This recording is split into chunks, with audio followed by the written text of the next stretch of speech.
yang namanya osteoporosis dan osteoartritis ini suka kebalik-balik. Suka kebalik-balik. Jadi bahkan ada yang mengatakan sama, padahal tidak sama.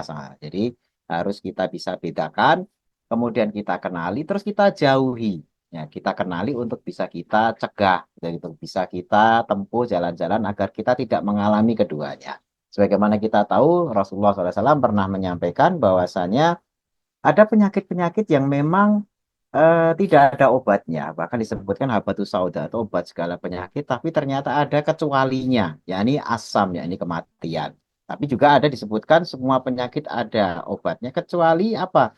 Tua, ya usia tua. Karena yang namanya tambah tua itu semuanya pasti akan mengalami. Yang perlu kita harus perhatikan adalah bagaimana dengan bertambahnya usia, tetapi anggota tubuh kita itu tidak cepat menua.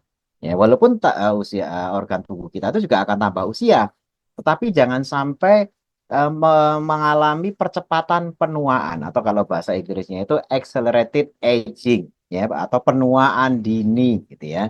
Karena kalau bisa kita itu di usia taruhlah misalnya mudah-mudahan gitu ya 70 tahun, 80 tahun, tapi organ tubuhnya itu seperti usia 40 50 tahun. Nah, ini tentu saja tujuannya adalah bagaimana agar bisa beribadah kepada Allah itu dengan tetap sempurna.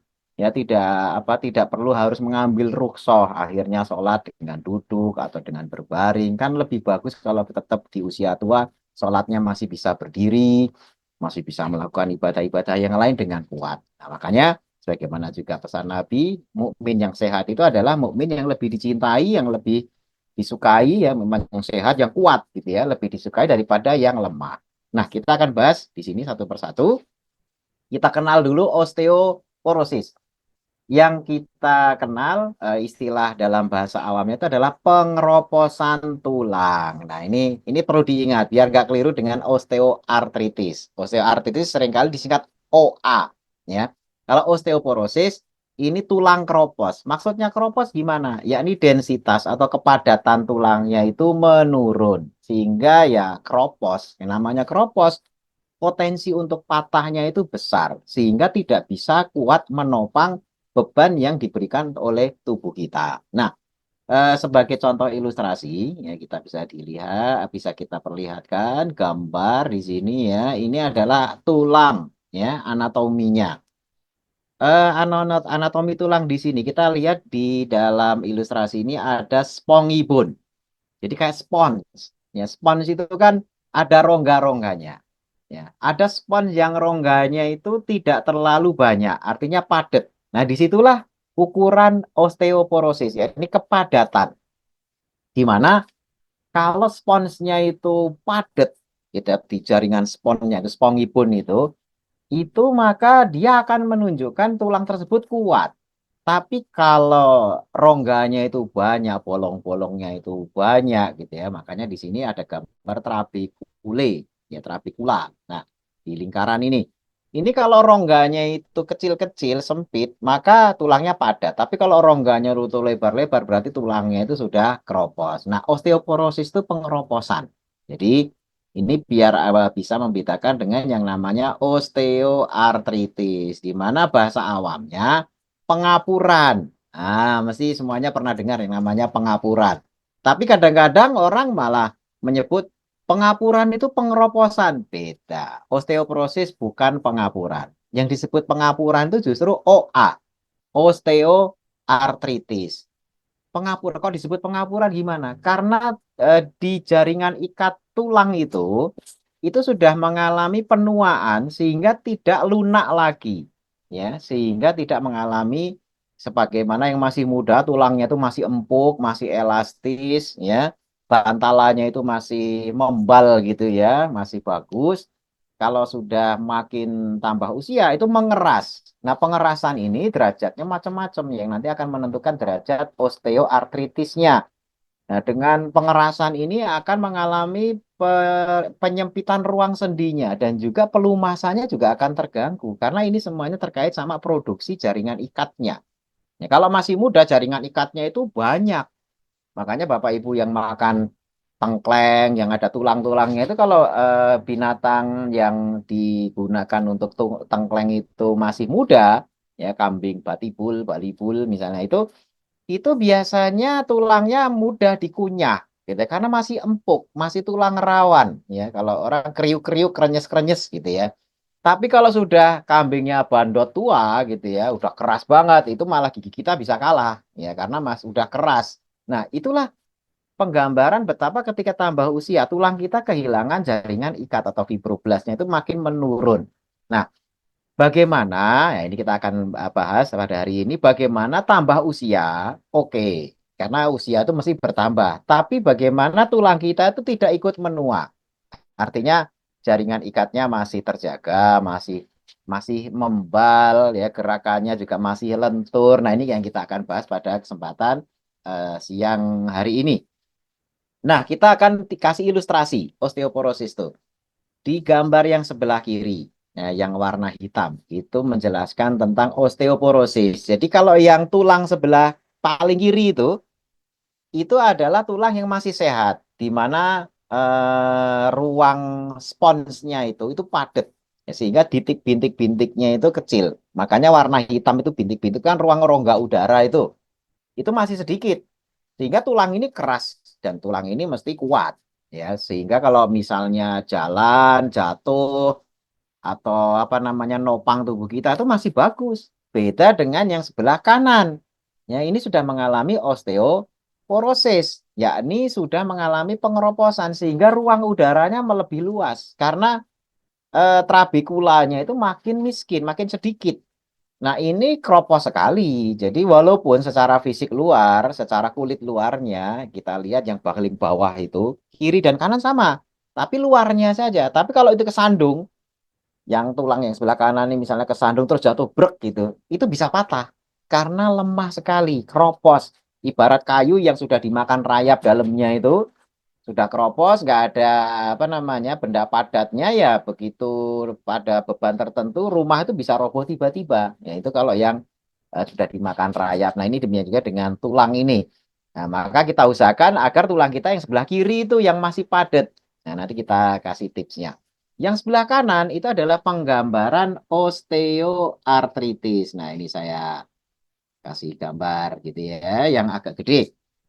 Yang kiri itu adalah gambar yang masih sehat, di mana kartilago itu tulang rawannya itu masih kuat, masih banyak. Kemudian ada lempengnya itu, lempeng meniskusnya itu masih bagus. Biasanya di situ ada cairan sendinya. Ya, sehingga ketika terjadi gesekan itu tidak gesekan antara dua benda keras, tapi dua benda lunak yang ada pelumasnya, sehingga licin. Nah, terus ada ruang sendinya, normal joint space. Jadi ada bandingkan dengan yang sebelah kanan yaitu ruangnya udah sempit. Kalau yang sebelah kiri ini longgar. Ya, itu biasanya ada pelumas sendinya. Kalau yang sebelah kanan karena pelumas sendinya juga udah miskin, terus juga tulang rawannya juga sudah mengeras, maka bagian ujung tulang yang biasanya kalau Bapak Ibu suka makan tulang itu ujungnya kan empuk tuh biasanya digigit aja kalau makan tulang ayam yang lunak itu ya paling ujung tuh mesti ada kartilagonya empuk gitu. Nah, ini udah mengeras juga. Jadi nggak bisa sebagai bantalan ya sehingga tingkat elastisitasnya sudah berkurang, cairan sendinya berkurang, terus jarak antar sendinya ruangnya itu juga mepet. Makanya kalau masih muda, misalnya ini kan gambar lutut nih, ini gambar lutut. Knee ya, knee itu artinya lutut. Lutut itu kalau berdiri kan lurus. Nah, itu pada anak-anak ditekuk sampai betis dan pahanya nempel, itu bisa. Ya, ditekuk gitu, betis sama pahanya nempel. Itu bisa. Tapi kalau sudah terkena osteoartritis, ditekuk sampai sudut 90 derajat itu udah kesakitan. Ya, jadi akhirnya ya otomatis sholat juga nggak bisa. Ya, karena sholat itu biasanya lutut sama paha, paha sama betis itu nempel karena duduk simpuh. Akhirnya apa? Ya sholat pun akhirnya dengan duduk. Gitu kan. Karena sudah nggak bisa ditekuk-tekuk lagi itu kalau sudah osteoartritisnya tuh parah. Nah makanya kita menghindari ini dalam rangka ya agar dalam usia tua pun ibadah kita juga masih bisa sempurna. Nah kita lanjutkan. Nah, jadi oh ya kembali sedikit ke osteoporosis. Ini kalau di foto ronsen ini akan kelihatan di Di mana osteoporosis itu kalau yang sudah kropos, tulangnya itu warnanya tidak lagi putih, tapi dalamnya itu kehitaman karena seperti rongga udara. Sudah tidak ada lagi kalsium yang apa namanya ya melingkupi ruang dalamnya. Kebanyakan ruang dalamnya itu kopong ya, sehingga kalau di foto ronsen itu warnanya gelap gitu ya, gelap kehitaman. Nah, makanya nanti kalau mungkin ada yang pengen cek tulang saya sudah mengalami penurunan densitas atau kepadatan belum ya, di foto ronsen aja sudah bisa langsung kelihatan. Nah, ini derajatnya ya, derajat kekeroposan tulangnya. Jadi kalau kita lihat di apa namanya gambar ini, ya ini kita bisa lihat yang paling kiri itu adalah yang sehat, masih padat. Nah, sehingga putih. Kalau di foto ronsen juga putih. Kalau yang tengah itu sudah osteoporosis, sudah keropos, tapi masih belum parah, ya. Nah, yang paling kanan itu sudah kopong bener itu. Ini kalau misalnya berdiri terus lompat gitu ya, misalnya di atas, oh ada mangga, dia lompat terus metik mangganya, pas turun tuh bisa patah itu, karena keropos, ya. Makanya kita jangan sampai mengalami yang paling kanan ini. Ya usahakan kalau misalnya udah difoto kok, waduh ini udah mulai osteoporosis derajat ringan misalnya, usahakan segera kita koreksi ya, kita mulai apa namanya memperbaiki habit dan hal-hal yang nantinya bisa memperbaiki kondisi osteoporosisnya. Berikutnya derajat osteoartritis, karena osteoartritis pun juga mengalami derajat-derajat tertentu. Ada 4 level di sana, 4 derajat. Derajat 1, 2, 3, dan 4. Derajat 1 itu ringan. Ya, usahakan kalaupun mengalami, ya berhenti di derajat 1 saja. Karena memang usia tua itu tidak bisa dihindari. Derajat 1 itu cuma mengalami pengerasan di kartilagonya, tapi pelumasnya masih bagus, ya gesekannya juga masih, ya kadang-kadang terganggu sedikit saja. Mungkin sesekali terdengar bunyi kretek, ya gitu, itu tidak ada masalah. Tapi tidak nyeri, tidak mengalami gangguan gerakan, apa namanya lutut juga tidak masalah, tumit nggak masalah. Ini kalau mengalami derajat 1. Derajat 2 juga begitu. Cuma derajat 2 agak lebih parah. Kretek-kreteknya itu lebih agak sering, ya, tapi tidak nyeri. Nah, makanya kalau derajat 1 dan 2 itu bisa kita koreksi dengan herbal, suplemen, atau dengan lifestyle. Gaya hidupnya juga harus berubah. Ini bisa reverse, bisa pulih. Tapi kalau sudah masuk 3, 4, nah itu udah warnanya udah lampu merah gitu ya. Kalau 1, 2 itu hijau sama kuning ya. Tapi kalau udah 3, 4 itu kan merah. Ini susah. Ini biasanya harus dibantu dengan tindakan medis. Karena pelumas sendi juga udah berkurang, jarak ruang sendinya juga makin mepet. Bahkan yang derajat 4 itu jaringan apa namanya kartilagonya itu udah habis. Sehingga yang ada tuh benturan tulang dengan tulang, tidak ada bantalannya. Makanya kretek-kretek. Bahkan tidak ada ruang sendi. Bisa aja dia kakinya lurus, tapi ditekuk nggak bisa. Nah ini sudah level 4. Ini hanya operasi yang bisa dilakukan. Nah kita jangan sampai masuk ke sana. Makanya kita kenali gejala-gejala ini. Ini pengapuran ya Bapak Ibu ya, bukan pengeroposan. Ini pengapuran. Jadi biar tahu istilah yang pas. Selanjutnya, sebab dan faktor resiko. Nah, osteoporosis. Jadi kita tahu sebab dan faktor resikonya biar kita tidak atau kita bisa menjauhi penyebab dan faktor resikonya. Yang pertama, kekurangan kalsium dan vitamin D. Ini biasanya untuk yang benar-benar malnutrisi gitu ya. Yang 1 dan 7 ini sebenarnya mirip-mirip. Malnutrisi itu mungkin ya kekurangan nutrisi dalam artian asupannya tidak cukup. Bisa juga asupannya cukup, tapi komponen nutrisinya tidak banyak. Ya, komponen nutrisinya tidak banyak. Jadi akhirnya tetap kekurangan nutrisi, gitu ya. Karena walaupun jumlahnya banyak, tapi kandungan nutrisinya miskin. Sehingga mungkin kalsiumnya nggak ada, vitamin D-nya juga nggak ada, gitu ya. Nah, itu akhirnya tetap bisa mengalami osteoporosis. Kemudian masalah hormon. Ya ini estrogen dan tiroid. Estrogen itu hormon kewanitaan. Kalau tiroid ini laki perempuan juga bisa mengalami. Tapi kalau yang estrogen itu kebanyakan yang perempuan. Makanya pada wanita menopause yang ketiga, itu estrogen itu sudah berkurang karena produksinya itu sangat terpengaruh oleh proses menstruasi. Ya, di mana pada proses menstruasi itu estrogen masih diproduksi. Tapi ketika sudah tidak menstruasi atau menopause, estrogen itu tidak lagi diproduksi karena yang memproduksi itu di lingkungan apa namanya rahim, gitu ya, di ovarium, rahim apa itu semuanya berperan dalam produksi estrogen. Makanya begitu menopause, estrogennya sudah nggak cukup dan ini mempengaruhi penyerapan kalsium.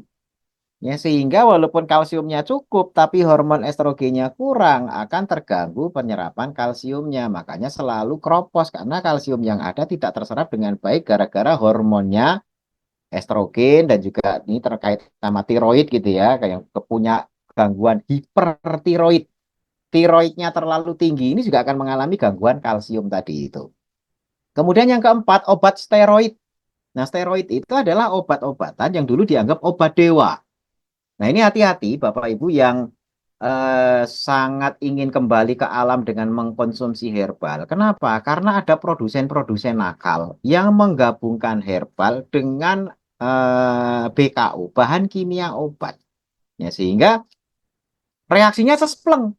Wah, ini kadang-kadang viral herbalnya, viral dijual ini sekali minum, nyeri sendi hilang, pegel linu apa. Tapi tidak tahu bahwasanya dalam herbal atau jamu tersebut dicampur steroid yang memang dulu dianggap obat dewa. Ya, untuk nyeri sendi bisa cepat gemuk gitu ya. Jadi kelihatan kayak gemuk gitu ya. Kemudian untuk keluhan-keluhan radang apa itu semuanya cepat sekali sembuhnya. Tetapi ini sangat merusak. Tidak sepadan antara manfaat dan madorotnya. Madorotnya lebih besar karena kerusakannya juga tingkat dewa. Ya, ngerusak salah satunya tulang. Ya, makanya anak-anak kalau kebanyakan steroid, ya itu akan jadi pendek. Tulang-tulangnya juga keropos, nggak bisa tumbuh. Ya, terutama mohon maaf ini yang mungkin ada yang konsumsi steroid karena memang penyakit ya seperti sindrom nefrotik itu mesti pertumbuhannya terganggu. Ya, tak, kalau itu memang mau nggak mau ya. Tapi kalau yang dikasih jamu, tapi jamu niatnya kan alami, tapi ternyata ada kimia obat. Nah, makanya POM itu suka razia, ada kimia obatnya enggak gitu ya. Kalau misalnya mau konsumsi herbal, cari produsen yang terpercaya, yang selama ini tidak pernah ada masalah ya. Yang mudah-mudahan ini nantinya bisa apa misalnya kita ngambil dari SNW ini gitu ya. Ini sudah terpercaya, sudah ada izinnya, sudah ada POM-nya. Ini merupakan bentuk bagaimana menjaga herbalnya itu adalah benar-benar halalan toyiban, tidak sekedar halal. Nah, steroid itu halal, tapi kalau sudah tidak toyib bahaya gitu ya. Nah, ini obat steroid. Kemudian gaya hidup tidak sehat, malas gerak, apalagi minum alkohol, ya obesitas dan sebagainya. Ini semuanya terkait dengan masalah demand. Yang namanya tulang itu hanya akan menyerap kalsium kalau dipakai tulangnya, berjalan dan sebagainya. Makanya harus dipakai olahraga.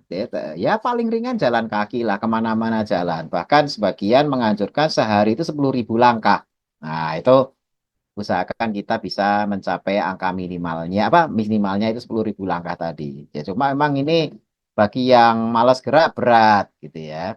Nah, kemudian usia dan jenis kelamin. Usia itu kalau sudah makin lansia, ya akan berkurang juga kualitas penyerapan kalsium dan apalagi sudah menopause tadi. Kemudian jenis kelamin wanita karena terkait sama estrogen. Nah, malnutrisi kita udah bahas tadi ya, tidak hanya sekedar makan, tapi makan terutama ini. Makan yang jangan sampai memacu produksi insulin banyak. Ya, karena insulin ini akan mempengaruhi banyak hal. Ya, nanti kita akan jelaskan di sesi berikutnya. Osteoartritis atau pengapuran. Faktor yang menjadi pencetus itu obesitas. Karena lututnya terkena beban berat dalam jangka waktu lama. Ya. Kemudian cedera sendi atau pernah operasi sendi. Karena dua-duanya ini kalau cedera itu kecelakaan. Kalau operasi itu memang sengaja mencederai.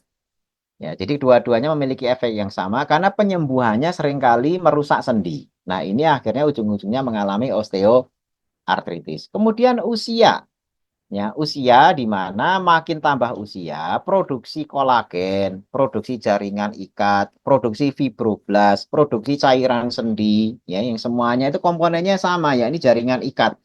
Itu berkurang.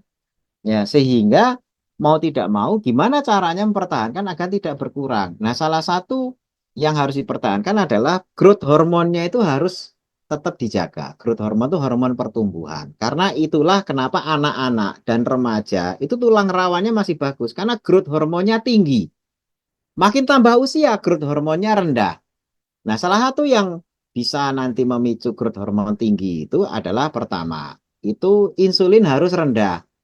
Itu biar growth hormonnya tinggi. Insulin harus rendah. Jadi hindari makanan yang memicu insulin tinggi. Yang kedua, tidur harus cukup. Ya, tidurnya harus cukup. Yang ketiga, jangan stres. Karena stres tinggi memicu kortisol tinggi. Kortisol tinggi menekan hormon pertumbuhan atau growth hormone. Ini stres, pikiran, apa itu. Makin tambah usia biasanya kan tambah stres. Ya, makin tambah banyak ketakutan. Anak-anak itu, anak remaja itu sedikit ketakutannya. Makin tambah tua, makin penakut. Biasanya begitu. Stresornya banyak. Nah, akhirnya growth hormonnya juga turun. Jadi, melawan usia tua bukan melawan jumlah umurnya. Jumlah umur pasti bertambah. Tetapi habitnya, kalau kita misalnya masih memiliki habit seperti anak-anak muda, dalam artian ceria, tidak banyak beban, jadi tidak stres, makan dihati-hati dan lain sebagainya, tidurnya cukup. Karena makin tambah usia tidurnya dikit, ya, kadang-kadang sejam 2 jam merasa cukup. Ya, padahal kurang. Usia tua sama muda itu jumlah tidurnya sama kebutuhannya. Nah, ini kalau tidurnya cukup, growth hormone terjaga, usia tua tulangnya akan seperti anak-anak muda. Makanya ada yang sudah usia 70 tahun itu lari maraton. Ada banyak dan kuat tulangnya. Ya karena dia growth hormonnya bagus. Jadi kuncinya di growth hormone. Kemudian beban kerja dan tekanan pada sendi. Nah, ini terutama yang masih muda. Jangan menyia-nyiakan usia muda ini dengan jor-joran mumpung masih muda akhirnya beban sendinya itu tinggi ya. Tapi kalau terkait pekerjaan ini biasanya adalah pekerja-pekerja yang memang mengandalkan otot, kuli panggul, kuli bangunan yang angkat berat-berat itu ini sama halnya dengan ban mobil. Ban mobil itu kalau bebannya itu misalnya mobilnya diisi dengan beban yang berat-berat, cepat tipis. Bantalan bannya itu cepat tipis. Akhirnya ganti ban ya. Kalau ban kan masih bisa diganti. Tapi kalau tulang, ya karena kena beban terus, menipis, gesekan, terus lama-lama menipis, habis. Nah, makanya beban kerja dan tekanan pada sendi, usahakan optimal. Tetap diberi beban agar kuat, tapi jangan berlebihan. Ya, kemudian menopause. Menopause itu terkait dengan masalah penulangan. Sehingga antara osteoporosis dan osteoartritis itu untuk urusan menopause ini sama-sama berpengaruh. Nah, makanya nanti ada solusi yang juga dilakukan sama. Nah, penanganannya, nah tadi kita sudah bahas ada solusi yang sama, itu adalah di nomor 5. Asupan fitoestrogen ya bagi yang sudah menopause. Karena menopause itu dua problem yang bisa menyebabkan osteoporosis dan osteoartritis ya. Ini saya langsung lompat nomor 5 karena ini yang sama. Nah, makanya fitoestrogen itu apa? Itu adalah ketika sudah menopause, tidak punya hormon estrogen dari rahimnya atau dari ovariumnya karena memang sudah pensiun gitu, tidak haid lagi, itu diganti dengan estrogen dari luar. Seperti misalnya dari kacang-kacangan, kacang kedelai. Makanya bahan-bahan sumber kedelai itu bagus. Ya tahu, ya atau tempe, ya kemudian mungkin juga tambahan yang lain itu kayak kacang almond, ya, teh hijau, gitu ya. Teh hijau itu bagus tuh. Termasuk habatus sauda itu juga bagus. Ya, karena juga mengandung fitoestrogen, ya, habatus sauda itu. Walaupun kadarnya tidak sebanyak kedelai. Ya. Kemudian untuk yang osteoporosis, ya, asupan kalsiumnya. Nah, kalau asupan kalsium, kalsium hewani itu lebih bagus daripada dari nabati. Artinya protein hewani itu lebih bagus daripada protein dari nabati, terutama juga kalsiumnya. Makanya seperti susu kambing itu bagus. Dia asam aminonya juga lebih kaya. Asam amino hewani dengan asam amino nabati lebih kaya asam amino hewani. Sumber hewani itu cukup. Ya makanya kalau hanya mengandalkan nabati, orang-orang vegan dan sebagainya, itu selalu harus pakai suplemen karena dari sayuran itu tidak mencukupi. Dia harus ada dari hewani. Tapi kalau hari hewani tok tanpa tanpa nabati itu cukup. Nah, ini perbedaan antara hewani dan nabati. Nah, vitamin D itu kebanyakan juga di hewani gitu ya, di lemaknya gitu ya, di minyaknya walaupun banyak juga di nabati gitu ya. Nah, ini Makanya bisa dari sumber hewani atau nabati saling melengkapi. Kemudian aktivitas olahraga harus optimal bagi yang osteoporosis. Kenapa? Biar nantinya tulangnya itu membuat demand atau permintaan agar kalsiumnya dikirim ke tulang. Terus yang ketiga ini penting nih, karena era modern ini orang takut sekali sama sinar matahari. Jadi harus terpapar sinar matahari pagi rutin, termasuk juga sore. Karena biar irama sirkadian tahu siang malam itu penting. Ya jangan sampai kita ini jam berapa nggak tahu. Jam 7 ini 7 malam apa 7 sore itu apa 7 apa atau 7 pagi nggak tahu. Ya karena nggak pernah keluar ruangan. Jadi lihat matahari. Kenapa? Karena bahan vitamin D yang masuk ke tubuh kita itu wujudnya masih provitamin D, belum jadi vitamin B benar, vitamin D benar. Jadi masih bahan baku. Nah, disempurnakan menjadi vitamin D itu dengan bantuan sinar matahari. Makanya olahraga, hirup udara pagi, kena sinar matahari jadi penting, ya. Sehingga ini jangan sampai dilupakan. Ini untuk pencegahan ya. Kemudian hindari alkohol, merokok, mager dan koreksi BMI. BMI yang sehat itu adalah di bawah 25, ya, 24, 23 sampai 21 gitu ya. Itu bagus itu. Ya BMI-nya. BMI itu biasanya dihitung gitu ya, antara berat badan, kemudian juga tinggi badan, nanti ada faktor-faktor pembaginya, gitu ya. Nanti bisa dilihat di kalkulator BMI. Online banyak itu, nanti di searching aja di Google, kalkulator BMI. Masukin biasanya umur, berat badan, tinggi badan, nanti akan keluar berapa. Paling bagus ya pokoknya di bawah 25. Nah, dari alkohol juga dan juga merokok karena ini semuanya merusak growth hormonnya dan menyebabkan proses apa penyerapan kalsium dan sebagainya itu rusak itu nanti. Kemudian asupan fitoestrogen tadi sudah. Nah, untuk osteoartritis atau pengapuran ya, ini pengapuran itu sakit loh. Ini kalau gerak aja udah sakit itu. Makanya kalau bisa jangan mengalami ya, karena ini benar-benar nyeri, sakit. Bahkan diem pun kadang-kadang, apalagi gerak ya, diem aja suka nyut-nyutan. Itu asupan protein hewaninya harus cukup. Ya, karena bahan baku terutama untuk penulangan itu kolagen. Kolagen itu bahan baku yang harus cukup untuk diasup. Tapi itu masih bahan baku ya, karena kalau sudah dimasukkan, dia kolagen itu tidak terus tiba-tiba jadi kolagen juga di tulang. Enggak. Kita minum kondroitin sulfat tiba-tiba langsung jadi kondroitin sulfat di sepersekian enggak begitu. Semua yang dimakan tuh dipecah dulu. Ya, baru nanti diproduksi lagi oleh sel-sel untuk dijadikan apakah kolagen, apakah kondroitin sulfat atau nanti yang lainnya yang untuk kepentingan tulang. Makanya begitu asupan-asupan tadi protein hewani gitu ya, atau mungkin kalsium atau mungkin juga herbal-herbal sudah dilakukan ya, maka lakukan aktivitas olahraga dan puasa seimbang. Kenapa? Olahraga dan puasa seimbang itu adalah upaya katabolik. Mengasup, ya mengasup protein, herbal, itu anabolik. Jadi dengan olahraga dan puasa, sel-sel rusak yang ada di tulang itu dibongkar dulu. Ini yang rusak, nggak pantas nih nempel di tulang, dibuang, buang, buang, buang, sudah dibongkar, baru dipasang dengan bahan baku yang ada. Ya, bahan baku yang ada. Ini dengan apa namanya? Habit, dengan lifestyle. Nah, ini harus pas. Karena kenapa kalau tidak pas? Kalau tidak pas akan mengalami yang ketiga itu. Beban berat. Kita harus hindari beban berat. Kenapa? Beban berat itu akan menyebabkan katabolik yang berlebihan. Perombakan perlu, tapi jangan diobrak-abrik. Ya, merombak dan mengobrak-abrik itu beda. Merombak itu kan sengaja. Ya, mesti terukur. Kita mau renov rumah, itu mesti terukur. Tapi kalau ngobrak-abrik rumah itu nggak ada ukurannya. Ngamuk aja udah rusak gitu ya. Berantakan. Yang penting pokoknya diobrak-abrik. Jadi olahraga itu adalah aktivitas yang sifatnya merombak dengan proporsional. Tapi kalau yang aktivitas beban berat, olahraga itu seringkali malah yang terjadi adalah mengobrak-abrik. Kita menghindari obrak-abrik. Ya. Kemudian gaya hidup hemat insulin. Kenapa? Terkait sama growth hormone.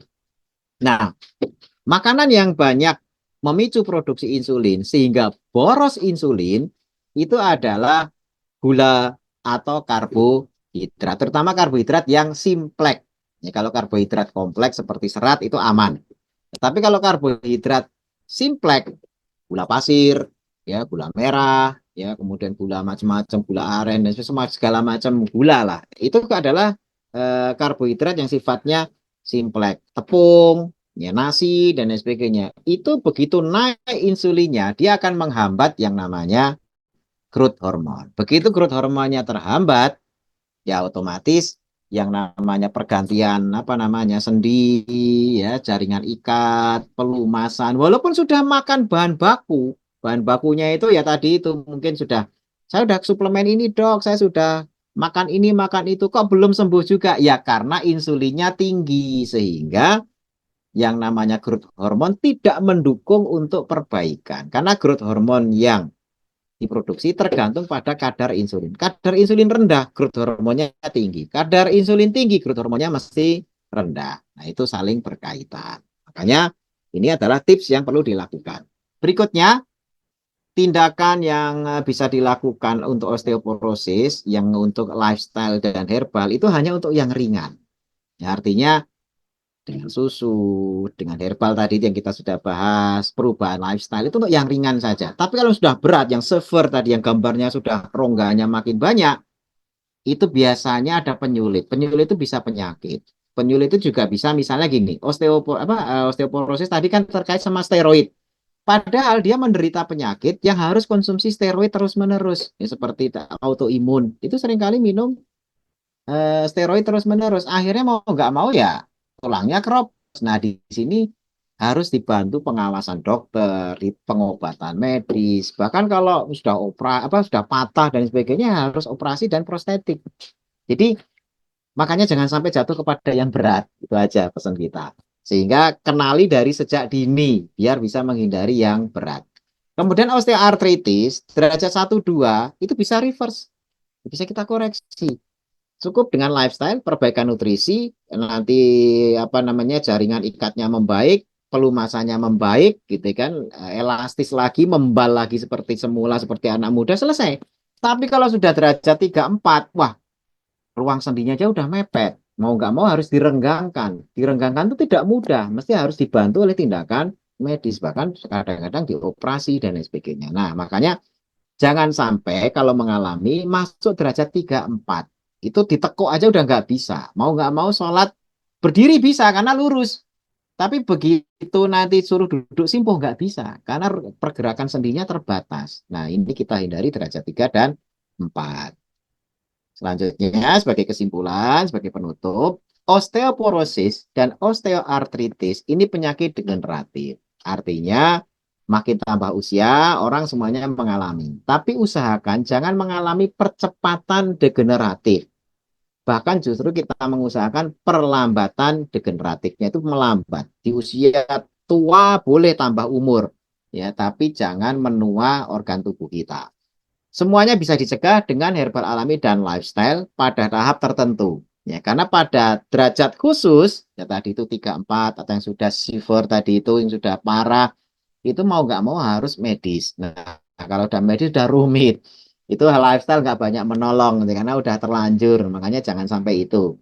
Kemudian yang keempat, agar tidak mengalami penanganan medis, kenali gejalanya secara dini agar bisa dicegah sebelum terlambat. Nah, ini makanya kita edukasi seperti ini agar nantinya jangan sampai mengalami hal-hal yang susah untuk dibalikin ke kondisi yang semula. Kemudian berikutnya, nah ini sampai di sini yang perlu bisa saya sampaikan terkait osteoporosis dan osteoartritis. Ya mudah-mudahan nantinya ini bisa menjadi bekal untuk mengenali sekarang ini apakah kita sudah mengalami atau belum, atau sudah mengalami derajatnya awal, atau sudah parah. Ya mudah-mudahan nantinya kalaupun mengalami masih bisa reverse ditangani dengan cukup lifestyle dan suplemen-suplemen herbal yang bisa kita sediakan. Tapi kalaupun nanti ternyata sudah parah, ya mau nggak mau, insya Allah semua penyakit ada jalan keluarnya. Yang penting bagaimana kita kenal, kita tahu, dan kemudian kita mau menempuh jalan sembuhnya. Mungkin itu Kang Al yang bisa saya sampaikan. Mudah-mudahan bermanfaat dan bisa dipraktekkan di rumah karena memang ini tips-tips yang insya Allah mudah-mudahan ya cukup mudah untuk dijalani. Saya kembalikan kepada Kang Al. Baik, Masya Allah. Terima kasih banyak dari Dokter Insan Agung Nugroho yang sudah memberikan edukasi mengenai penyakit degeneratif, yaitu osteoporosis dan juga osteoartritis ya. Bapak, Ibu, dan juga rekan-rekan sekalian dimanapun Anda berada, tadi sudah kita mendapatkan edukasi mengenai penyakit degeneratif ini, mulai dari penyebabnya, kemudian pencegahannya, terapinya, sehingga kita bagaimana untuk mengatasi penyakit degeneratif ini. Bapak, Ibu, dan juga rekan-rekan sekalian, tadi sudah ada beberapa pertanyaan yang sudah masuk dan kita akan membacakan pertanyaan yang pertama dulu, dokter. Ya, ini pertanyaan dari Ya, Ibu Zulfa. Jika pernah jatuh terduduk, laki-laki usia 58 tahun, berat badannya hanya 50 kilogram, pernah opname di rumah sakit, hasil diagnosanya gangguan pada lumbar 3 dan 4, dokter.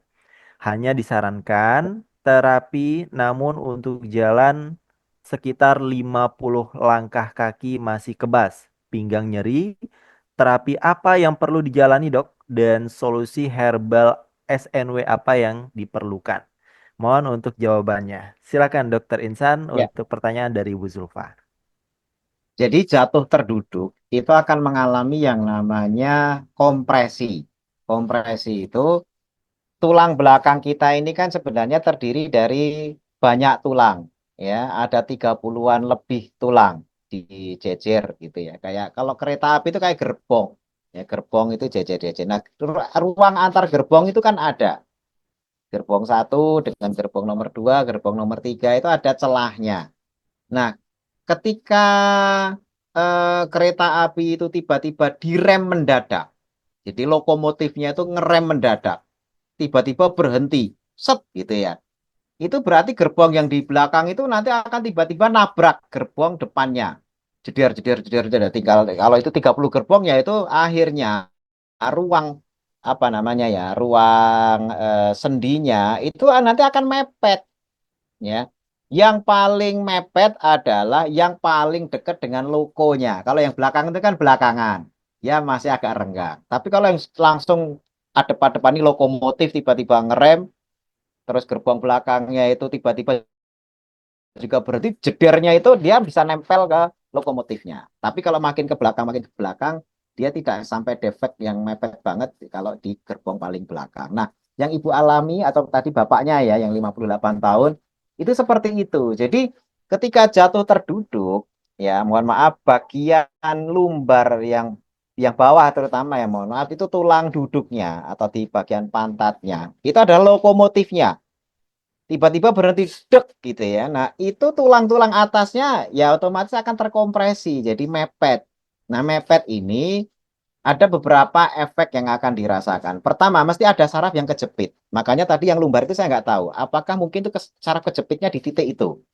Nah, padahal tulang belakang itu adalah memberikan saraf kepada organ-organ terutama yang bawah untuk yang lumbar. Jadi kaki, misalnya lutut, telapak kaki, ya, kemudian juga bagian betis itu disarafi oleh saraf-saraf yang ada di lumbar. Jadi kalau kejepitnya di situ, maka biasanya kaki juga akan ikut kesemutan. Jadi nyetrum semua dari atas sampai ke bawah. Sehingga terapinya karena ini sebenarnya kasusnya bukan osteoartritis sebenarnya, ya, tapi lebih kepada HNP. Biasa HNP itu hernia nukleus pulposus. HNP. Tinggal HNP-nya tadi lumbar berapa tadi disebutkan saya lupa ya, lumbar sekian dan sekian. Nah, untuk bisa memperbaikinya itu adalah dengan eh, jadi kalau gerbong dimundurin logonya tetap, gerbongnya mundur. Nah, sehingga akan ada celah yang jaraknya seperti semula. Tapi kalau tulang kan nggak bisa kayak gerbong tadi itu. Kalau gerbong kan mudah gitu. Coba saya kasih ilustrasi dengan gerbong itu untuk mendapatkan gambaran.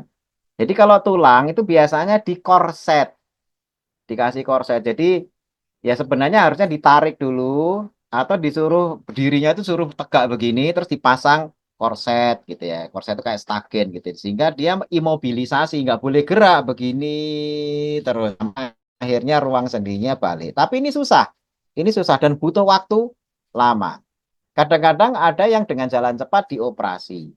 Nah, makanya memang ini karena ini kan eksiden ya, kecelakaan ya, terapinya memang mau tidak mau adalah koreksi. Koreksinya adalah dengan reposisi dan fiksasi. Reposisi itu dikembalikan dulu ke semula, terus difiksasi. Difiksasi itu diimobilisasi, ya ini tidak boleh gerak. Biar di posisi yang sudah balik itu normal dulu. Ya, makanya walaupun terapinya seperti nah, semua terapi tulang itu sama, sederajat. Cuma fiksasinya itu susah. Fiksasinya itu susah sekali. Karena orang kan nggak mungkin disuruh diem terus nggak mungkin gitu kan. Tapi kalau reposisinya bisa dilakukan dengan operasi dan sebagainya. Mungkin itu jawaban dari saya. Mohon maaf karena memang ini kasusnya adalah accident sehingga lifestyle dan terapi herbal di sini memang agak nanti kalau sudah direposisi baru herbal itu akan mengoreksi misalnya penulangannya, kemudian apa namanya cederanya itu nanti akan memperbaiki di situ. Tapi kalau reposisinya mau nggak mau memang tindakan oleh medis. Demikian. Baik, terima kasih Dokter Insan untuk jawabannya atas pertanyaan dari Bu Zulfa. Demikian Bu Zulfa untuk jawaban atas pertanyaan tadi yang sudah dijelaskan oleh Dokter Insan. Insya Allah bisa membantu terkait dengan pertanyaannya ya. Selanjutnya, pertanyaan yang kedua dari Ibu Safiana. Nah, ini menarik banget, Dok. Apakah osteoartritis atau pengapuran tulang sama gejalanya dengan orang yang terkena asam urat? Karena keduanya sakit pada persendian. Bagaimana cara membedakannya, Dok? Mohon penjelasannya. Silakan, dokter. Jadi pada osteoporosis maupun osteoartritis itu memang terjadi nyeri, tetapi beda dengan asam urat. Ya, jadi begini, kalau osteoporosis pengeroposan itu kan tulangnya bukan sendi. Ya, sehingga nyerinya memang akan ada nyeri, tapi lebih ke tulang. Ya, tulang itu kan dari ujung ke ujung semuanya tulang. Kalau osteoartritis, ya, itu nyerangnya itu sendi. Sehingga sendi itu mesti di daerah tekukan. Misalnya dengkul, lutut itu kan sendi. Bukan di tulangnya. Kalau seperti tulang kering yang di bagian bawah dengkul, itu kan tulangnya. Tapi kalau osteoartritis itu dengkulnya, terus tumitnya, atau kalau tangan misalnya sikunya. Ya, sikunya itu sendi. Tapi kalau tangan ini apa namanya? Bagian pergelangan itu bukan sendi. Jadi perbedaannya kalau osteoporosis dan osteoartritis itu kalau artritis itu sendi. Nah, yang agak susah membedakan adalah asam urat dengan osteoartritis. Karena asam urat pun juga menyerang sendi. Jadi sama-sama yang diserang adalah sendinya. Hanya perbedaannya adalah pada asam urat, nyeri yang ditimbulkan itu karena adanya tumpukan kristal urat ya yang ada di sendi. Jadi kristal itu bisa terbentuk juga kalau habitnya bagus bisa hilang. Ya, tapi kalau osteoartritis nyerinya itu terus-menerus. Ya, dan biasanya tidak hilang timbul. Yang ada itu progresif, makin parah, makin parah, makin parah. Tadinya ringan, kalau nggak ada koreksi tadinya ringan, makin lama makin berat, sampai akhirnya nggak bisa gerak, berjalan progresif. Tapi kalau asam urat, pas salah makan, nyut-nyutan, nyeri. Nanti kalau udah, waduh ini jangan-jangan pas ini terus dikoreksi, sembuh. Nanti besok lagi, apa namanya, jor-joran lagi, kambuh. Nah, terus juga pada asam urat itu ada bengkak yang bisa terlihat dari luar, terus warnanya kemerahan biasanya. Bengkak, merah, disentuh sakit. Ya. Tapi kalau pada osteoartritis, bengkak itu tidak selalu muncul. Ya. Terus asam urat itu nyerinya tidak gerak pun kadang nyut-nyutan. Tapi kalau yang pada osteoartritis hanya sakit kalau pas bergerak. Ketika diem karena tidak ada gesekan, ya dia tidak sakit. Tapi begitu gerak, wah itu sakitnya luar biasa. Tapi kalau asam urat, diem saja itu nyut-nyutannya terasa. Nah, ini sedikit untuk membedakan. Karena tadi yang ditanyakan adalah perbedaannya bagaimana. Nah, terus kemudian kalau hasil lab, ya ini nanti hasil lab itu kan harus cek gitu ya. Osteoartritis tentu saja asam uratnya normal. Tapi kalau yang good, yang kristal urat itu bisa menentukan sebagai hakim ya istilahnya. Oh, ini penentunya ini. Gitu. Tapi kalau tidak ya dari gejalanya tadi. Demikian Kang Ahmad. Baik, terima kasih Dokter Insan untuk jawabannya dari pertanyaan Ibu Safiana ya. Demikian Bu Safiana, jawaban dari Dokter Insan semoga menjawab dari atas pertanyaannya ya. Bapak Ibu dan juga rekan-rekan sekalian, tadi sudah sama-sama kita bacakan dua penanya sekaligus dua orang yang beruntung mendapatkan micro goal dari SNW. Boleh tepuk tangan? Terima kasih untuk Bapak Ibu yang sudah berpartisipasi dalam sesi interaksi, sesi tanya jawab pada kesempatan kali ini.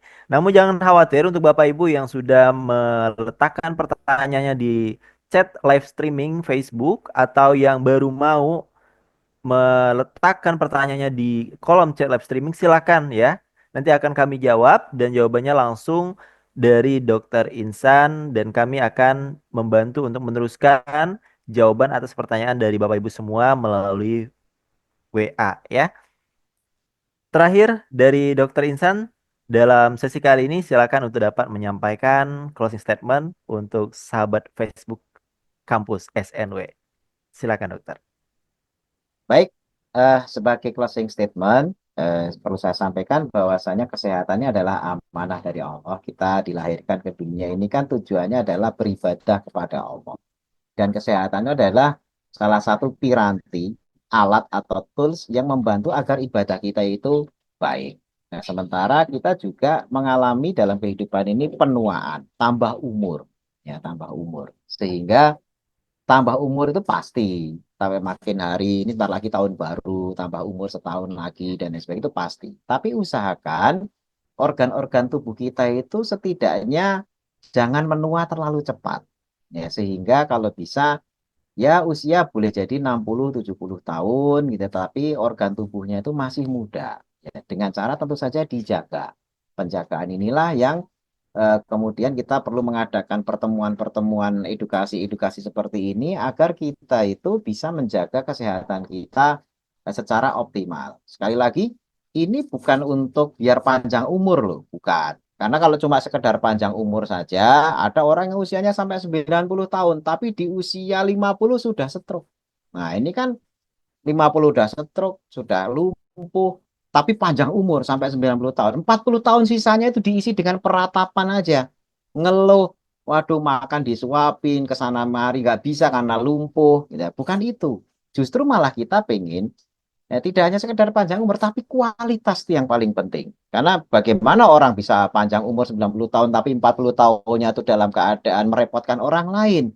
Ya, yang akhirnya malah justru yang ada tiap hari pengennya malah minta mati. Nah, ini jangan sampai ya.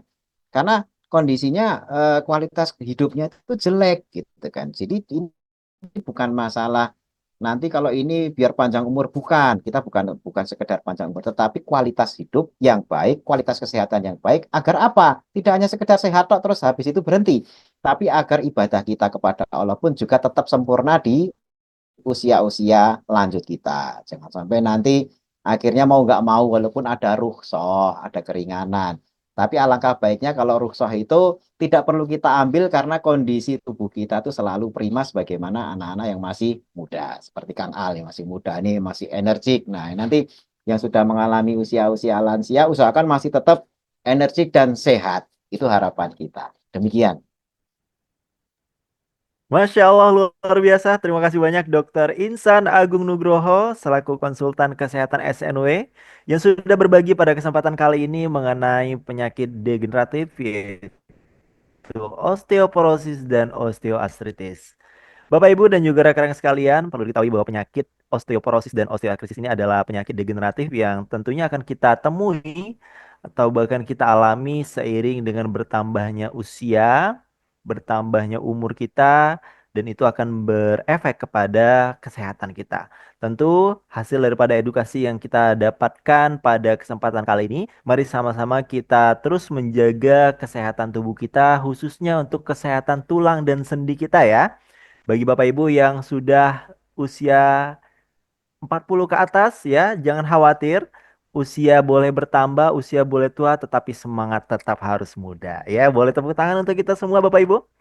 Saya ucapkan terima kasih banyak untuk Bapak Ibu dan juga rekan-rekan sekalian yang sudah hadir. Saya doakan semoga senantiasa diberikan kesehatan oleh Allah Subhanahu wa taala. Amin amin ya robbal alamin. Terima kasih atas perhatiannya. Wassalamualaikum warahmatullahi wabarakatuh. Terima kasih dan sampai jumpa di event berikutnya. Saya kembalikan ke Mbak Ari.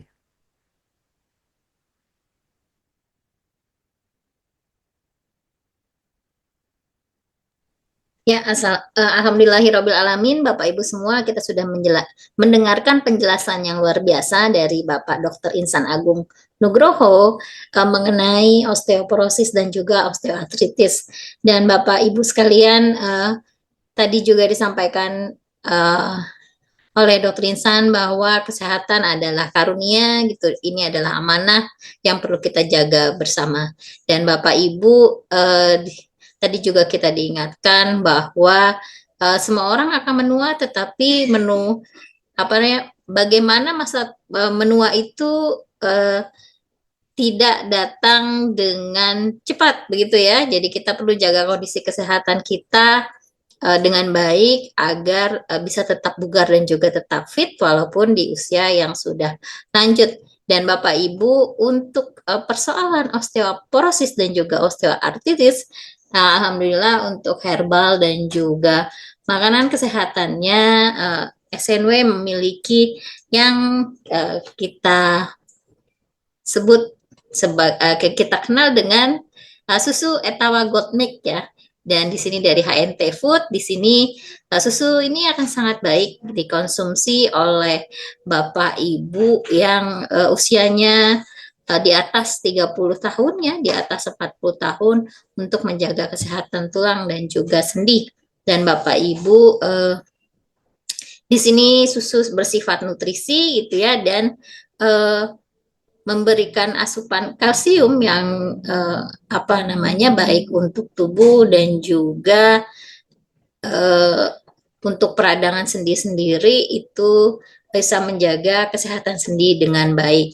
Nah, terus kemudian juga Bapak Ibu, di sini kita punyalah kafe matcha, ini akan sangat baik dikonsumsi bagi Bapak Ibu sekalian dengan kandungan matchanya, sedangkan matcha itu sendiri memiliki khasiat yang sangat baik dengan kandungan polifenol yang tinggi dan juga antioksidannya, dan ini juga bermanfaat untuk menjaga sendi tidak mudah meradang, terus kemudian juga tidak mudah dengan kandungan-kandungan yang juga di dalamnya gitu. Gulanya juga ada gula arennya gitu ya, tidak 100% gula murni. Terus kemudian juga ada habatus saudanya, minuman sari habatus sauda tadi sangat baik sebagai antiinflamasi dan juga merilis rasa stres itu sendiri gitu. Jadi bisa kita minum sehari-hari untuk menjaga kesehatan kita. Dan selanjutnya juga kita punya ini salsabil sari kurma ginseng gitu ya. Dengan salsabil sari kurma ginseng ini, kandungan di kurma itu akan sangat kaya dengan kandungan mineral gitu ya, vitamin dan mineral gitu, juga serat. Jadi menjaga kesehatan pencernaan, juga kandungan ginsengnya akan sangat baik untuk stamina Bapak Ibu sekalian gitu. Terus kita juga punya yang namanya salsabil madu royal jelly gitu. Madu sendiri itu kan kaya dengan koenzim ya, bisa membantu metabolisme tubuh kita. Terus kemudian ada vitamin dan juga mineral yang sangat baik untuk memberikan nutrisi kepada tubuh, dan khususnya bagi usia di atas 30-40 tahun gitu ya. Dan juga kandungan royal jelly-nya ini akan sangat baik menjaga stamina Bapak Ibu, terus kemudian menjaga kesehatan sel dan dalam jaringan juga untuk metabolisme tubuh sendiri. Dan kita juga punya teh hijau. Teh hijau ini akan sangat baik untuk kesehatan Bapak Ibu, kaya akan antioksidan dan juga polifenolnya yang tinggi. Nah, ini sebagai antiinflamasi, terus kemudian juga banyak khasiat lain yang dikandungnya. Secara umum untuk menjaga kadar kolesterol gitu ya, terus kemudian juga asam urat itu kalau kita teratur minumnya akan membantu tubuh kita tetap sehat dan segar dengan menghambat kolesterol tinggi, menghambat asam urat tinggi, menghambat gula darah tinggi dengan teh hijau istimewa cap pucuk seperti itu. Nah, dengan terjauhnya kita dari kolesterol tinggi, obesitas tinggi dan lain sebagainya, diharapkan metabolisme tubuh kita menjadi baik, terus kemudian juga bisa untuk menghasilkan energi dan juga apa yang dari kita konsumsi sehari-hari. Terus kemudian juga kita punya herbal Nigella sativa yang dengan kandungan habatus saudanya yang sangat baik untuk kesehatan kita, gitu ya. Terus kemudian juga ada salt astratik ya, salt astratik untuk kesehatan sendi gitu, tulang dan sendi. Dan Bapak Ibu ini bisa di kombinasikan minumnya gitu ya, tiga kapsul salt Nigella plus, terus kemudian dua kapsul salt astratik untuk kesehatan kita semua. Ya, baik Bapak Ibu, sekian penjelasan saya mengenai herbal SNW yang bisa mendukung kesehatan tulang dan sendi dan juga menjauhkan kita terhindar dari osteoporosis dan juga osteoartritis. Jadi kita perlu menjaga kesehatan kita sejak dari masa sehat kita sampai nanti masa tua itu menghampiri, seperti itu. Mudah-mudahan dengan usia kita berkah sekarang, insya Allah mudah-mudahan bisa tetap aktif sampai dengan kita bisa tetap aktif di masa-masa sehat kita. Ya, baik Bapak Ibu sekalian, terima kasih banyak dan terima kasih kepada Bapak Dr. Insan Agung Nugroho dan juga Mas Alkirom sebagai moderator, dan Bapak Ibu sampai jumpa nanti kita di acara-acara live streaming di kampus pusat yang akan datang, dan mudah-mudahan kita bisa menghadiri gitu acara live streaming FB yang akan datang. Dan untuk live streaming Dr. Shot itu ada di pekan keempat setiap bulannya. Pekan pertama kita Herbal Talk, kemudian pekan kedua Inspiring Corner, pekan ketiga Herbal Talks lagi, dan pekan keempat kita bertemu kembali dengan Dr. Insan Agung Nugroho. Ya, Bapak Ibu sekalian, demikian dari saya. Semoga bermanfaat, semoga waktu yang kita luangkan menjadi amal perbuatan yang bisa bernilai ibadah di mata Allah Subhanahu wa taala. Dan saya tutup dengan doa kafaratul majelis. Subhanakallahumma wa bihamdika asyhadu alla ilaha illa anta astaghfiruka wa atubu ilaik. Dan Bapak Ibu sampai berjumpa kembali. Wabillahi taufik wa hidayah. Wassalamualaikum warahmatullahi wabarakatuh. Sampai jumpa kembali. Dari ayat terbaik setiap masa.